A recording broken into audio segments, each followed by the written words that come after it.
Hey everybody, what's up? My name is Jordan. If you know me through Twitch, you probably know me as I'm Your Man.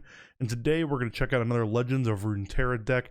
So far on this channel, we've done aggro decks, we've done burn decks, we've done combo decks. We actually haven't done a control deck yet, so we're going to make sure that it gets its time in the sun. And looking at this video, I need a haircut, like I imagine many of you do. So in the meantime though, let's check out this deck. Here we are down in the deck, this Thresh Tryndamere control deck. It's in the apparently the top 5 masters of the European ladder, brought to you by Jones AF. And this is going to look like a pretty standard control deck that you'll probably be seeing around with the Shadow Isles and the Freljord.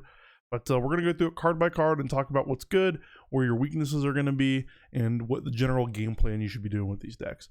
As always, we're going to take it in the order that Legends of Runeterra, or Decks of Runeterra, displays the deck on the list. So we're going to start with the champs. Thresh is a really good combo option. This is a control deck. See, I'm just all over the place because of this stupid COVID-19 thing. Thresh is a really good control option because it does help deal with some of your opponent's creatures that might be a little bit more problematic for you to deal with. The elusives, some of the more aggressive champions that you don't otherwise get to deal with, quick attack creatures, other opposing challenge creatures. Thresh plays a really key role in removing threats that could kill you. We're going to see this major theme throughout the deck as we go through it. The whole plan is to slow the game down. I talk really fast, so slowing down is hard for me, but that's what you want to do with this deck. You want to push on the brake pedal a little bit and slow everything down. You want to slow it down because the next card on the list is Tryndamere, and Tryndamere, if you get to 8 mana, can just win you the game. It requires a 2-for-1 from your opponent most of the time. When it dies, it flips over, becomes a big baddie with a 10-5, and it is the finisher that a combo deck wants to have. A lot of these cards in this deck are going to be stall the game, kill your opponent's creatures, do nothing, spin the wheels kind of cards. Tryndamere is not that. Tryndamere is the big daddy-o that you slam to win the game when you're finally done stalling the board out. Now that we kind of know what the win condition is in Tryndamere and then what Thresh is as a utility champion, we're going to take a look at how Thresh and other utility cards play into this deck. Followers you have: Hapless Aristocrat at your 1-drops, and then Ever-Risen Sentry at a 2-drop slot. These are kind of your stall the game creatures. These are creatures that you're just going to chump block with. You're happy if they eat any type of spell. You're looking to get a little bit of value out of them just because they do something when they die. So last breath effects, really powerful. Hapless Aristocrat, it's 2 free chump blockers. Again, it's a slow the game down card. Ever-Risen Sentry.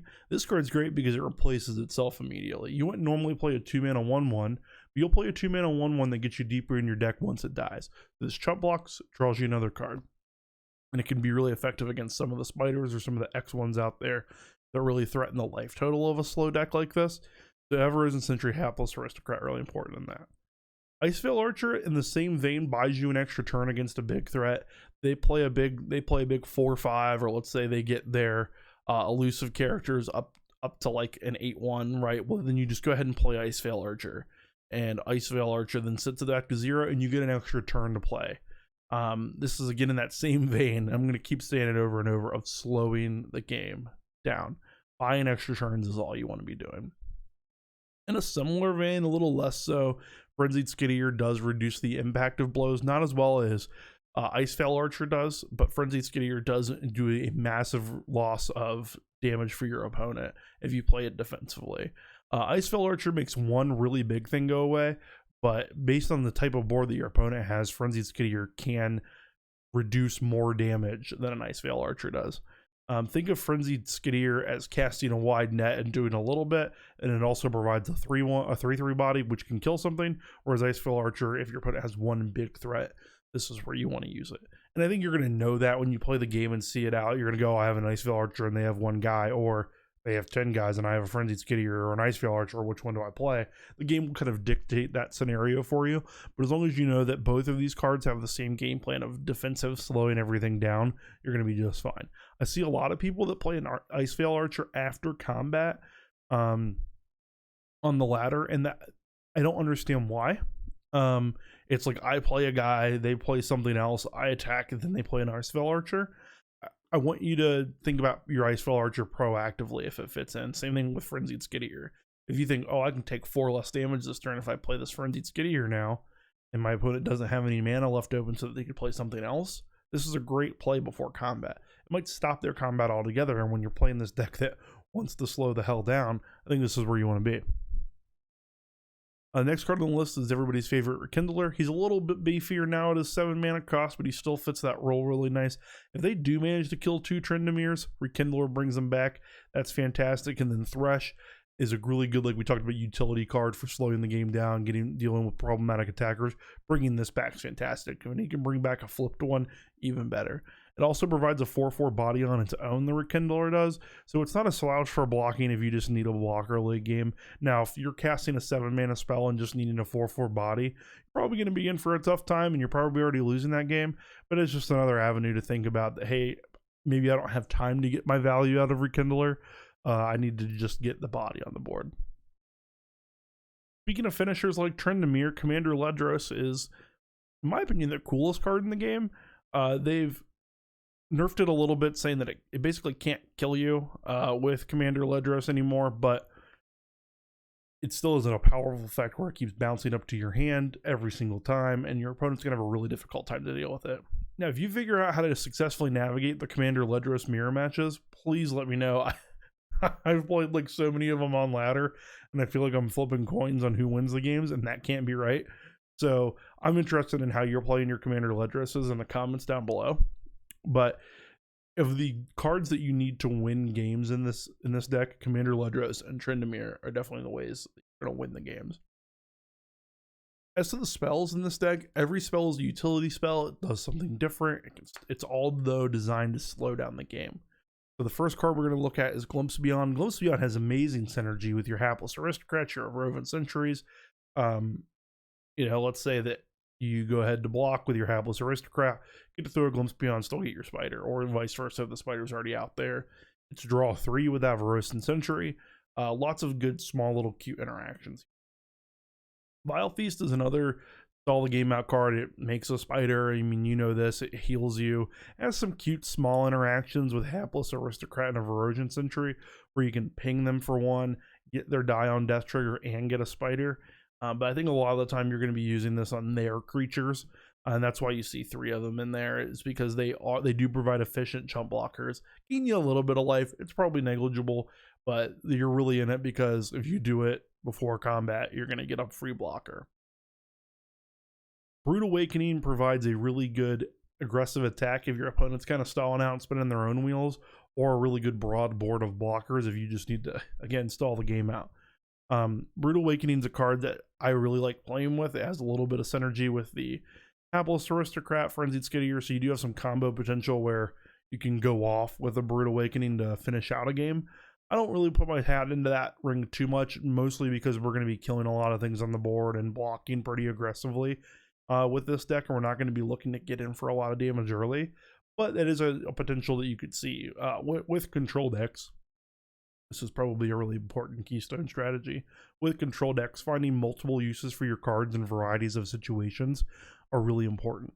You can't just look at Brood Awakening as, I'm going to make a wide board of spiders and attack, and you also can't look at it as, I'm going to make a wide board of spiders and just block. You have to be able to see how the cards change as the game progresses, and as your deck matches up with your opponent's deck.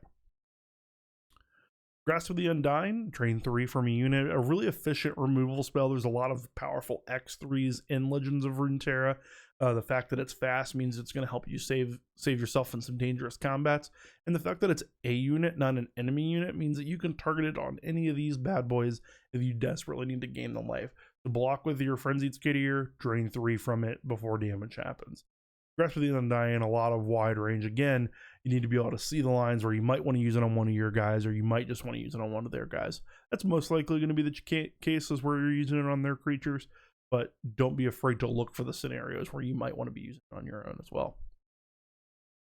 Withering Well is a great stall the game card like we talked about.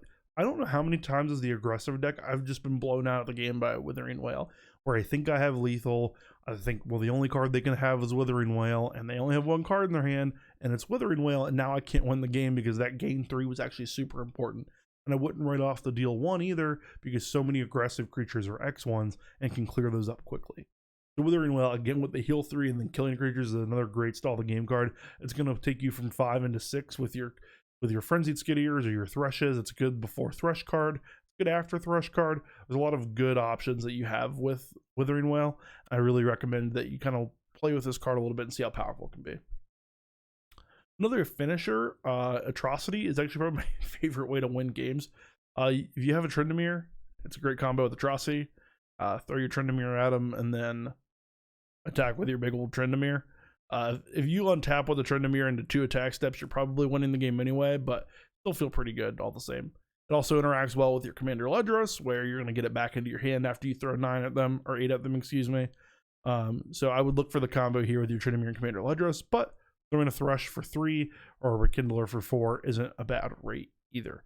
So this is one of those good finishers, but it's also, again, because it deals damage to anything, it's a good removal spell as well. So I wouldn't be afraid to throw your Rekindler or your Commander Ledros at a creature that's threatening to deal a lot of damage to you, even though you would like to throw it at their face more, because that's definitely what I would like to do. Classic removal spell and Vengeance. This deck's only playing 2 of them, probably because it's trying to keep its actual spell cost in that 5 range. It looks like there's a lot of the 5-6 range up here, and you can tell by the graph up here on Decks of Runeterra. But 7 is kind of a lot to deal with just one thing in a deck like this, and especially in a game like Runeterra where boards go very wide. But Vengeance still, and I think I agree with Jones AF on his card choice number here, is that 7 or 2 is the way to go of the 7 drop, because it does get you out of sticky situations where maybe you don't have a Thresh, or your Thresh can't deal with one particular threat, or maybe you just need to kill their Commander Ledros in that mirror match and attack before they can play it again. That's happened to me once or twice. So I would definitely look into maybe testing out 3, maybe testing out 1, but I think Jones AF actually landed on the sweet spot with 2 of these because of, on the contrast side, their cost, but on the upside, their viability for handling difficult creatures. Finally, see a Ruination. Only one of these in the deck. It is pretty expensive.